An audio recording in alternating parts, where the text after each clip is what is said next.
Akhilesh Yadav has attacked the government. He says it's not a government. Now this after the Congress party's illegitimate Prime Minister attack and the TMC saying, Mamata Banerjee saying it's an illegal party which is forming government. It's Akhilesh Yadav now. So one by one, the INDI leaders are attacking the BJP, attacking Narendra Modi after the Congress party said he's an illegitimate Prime Minister. That's a jibe taken at Narendra Modi. Now, Akhilesh Yadav is saying this is not a government. We'll try and connect with the reporters as well. I believe Akhilesh Yadav has put out a post in which he's taking this jibe against both the head of the NDA, that is Narendra Modi. He's been elected as the leader of the NDA. He'll be taking oath this evening as the Prime Minister for the third consecutive time. He's also taking a jibe at the BJP, at the government formation process. And Akhilesh is saying it's not a government. We have Ankit joining us with more details on what Akhilesh has posted.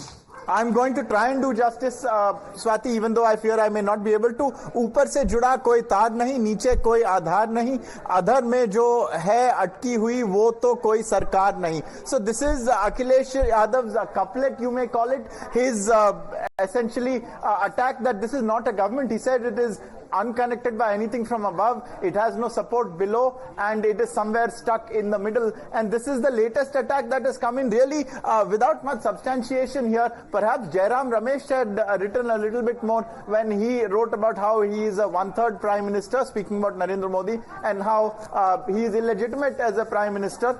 That is not as per the numbers clearly, but Akhilesh Yadav also embodying the India Alliance members and echoing their attacks. Well, if this is Akhilesh Yadav's definition of a coalition government, we have seen such atki hui sarkarein in the past and they have been part of that.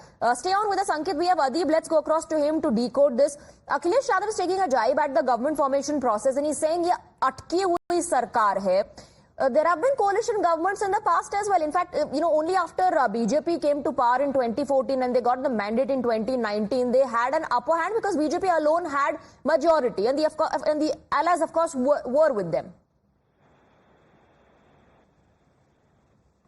BJP, he's saying that ऊपर से जुड़ा कोई तार नहीं, नीचे कोई आधार नहीं. This is how Akhilesh Yadav is attacking BJP and the NDA coalition. But remember, Akhilesh Yadav himself was fighting the elections with an alliance. If India Alliance would have got the majority, would have got the numbers, then Akhilesh Yadav himself would be forming a government with the alliance. And now he is hitting out at NDA that they are forming a government like this, and this is not a government. And from time and again has been saying that the people of India has given their mandate to the India bloc, not to the NDA, and he's hitting out once again on his social media post on NDA and BJP. Absolutely, that's how ironic it is that he was part of the INDI bloc, of which the Congress party won only 99 seats, and he's attacking the NDA, in which the BJP, yes, has not been able to cross the majority mark, but still got seats much more than the INDI bloc combined. And Akhilesh Yadav is saying that this is not a government. There are other constituents of the INDI as well who've taken the illegitimate Prime Minister jibe at Narendra Modi. Then you had Mamata Banerjee, whose party has turned down the oath-taking ceremony invite, saying that, an illegal party is forming the government. So these multiple jibes continue.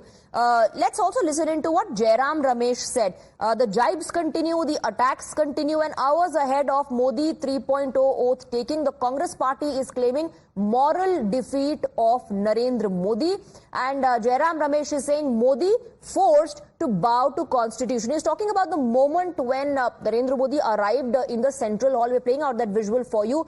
And he bowed to the constitution. Thereafter, he was chosen the leader of the NDA. Now, Jairam Ramesh, pointing to that one moment, says that he exposed Modi's fakery. He says the electorate rejected Modi's pretensions. He suffered personal and moral defeat, and he should accept it. He should take responsibility for the moral defeat. History fabricated for pretensions. All those are jibes and attacks coming in from Jairam Ramesh. We have more breaking